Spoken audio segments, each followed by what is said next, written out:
AP అభివృద్ధి చెందాలంటే Chandrababu Naidu CM కావాలని అన్నారు రేపల్లె నియోజకవర్గ టీడీపీ అభ్యర్థి అనగాని సత్యప్రసాద్. గ్రామాల్లో ఆయన విస్తృతంగా ఎన్నికల ప్రచారం నిర్వహిస్తున్నారు. ప్రతి గ్రామంలో ఆయనకు ప్రజలు ఘన స్వాగతం పలుకుతున్నారు. చంద్రబాబు ప్రకటించిన సూపర్ 6 పథకాలను సత్యప్రసాద్ ప్రజలకు వివరిస్తున్నారు.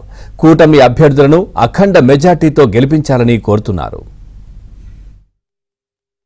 మీరు గుర్తుపెట్టుకోండి, ఇది మన జీవన పయనంలో ఒక ముఖ్య ఘట్టం.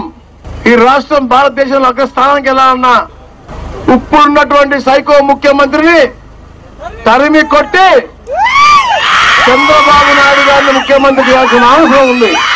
2014-19లో రేపల్లెలో అభివృద్ధి చేసామా లేదా? మన గ్రామం అభివృద్ధి చెందిందా లేదా? కానీ ఈ రోజు మాత్రం వచ్చి ఒక అవకాశం మాత్రం మాకు కూడా ఇవ్వండి అని మళ్ళా పొరపాటున కూడా మీరు నమ్మకండి.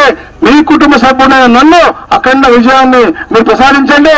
తప్పకుండా మళ్ళా మీరు రుణం తీసుకోవడానికి నా గొంతులో ప్రాణం ఉన్నంత వరకు, ఈ గొంతులో శ్వాస ఉన్నంత వరకు మీకు సేవ కోసం, మీకోసం సేవ చేస్తూ నేను జీవించుంటాను అని చెప్పి తెలియజేసుకుంటూ, అలాగే ఎంపీకి కూడా మనకు ఒక ఓటు, ఎందుకంటే కృష్ణప్రసాద్ గారు ఐపీఎస్ ఆఫీసర్ గారు పోటీ చేస్తా ఉన్నారు కాబట్టి మంచి వ్యక్తి, ఆయనకు కూడా ఒక ఓటు, మొత్తం 2 ఓట్లు కూడా సైకిల్ పై ఓటేసి అఖండ మెజార్టీతో గెలిపించాల్సిందిగా ప్రార్థిస్తూ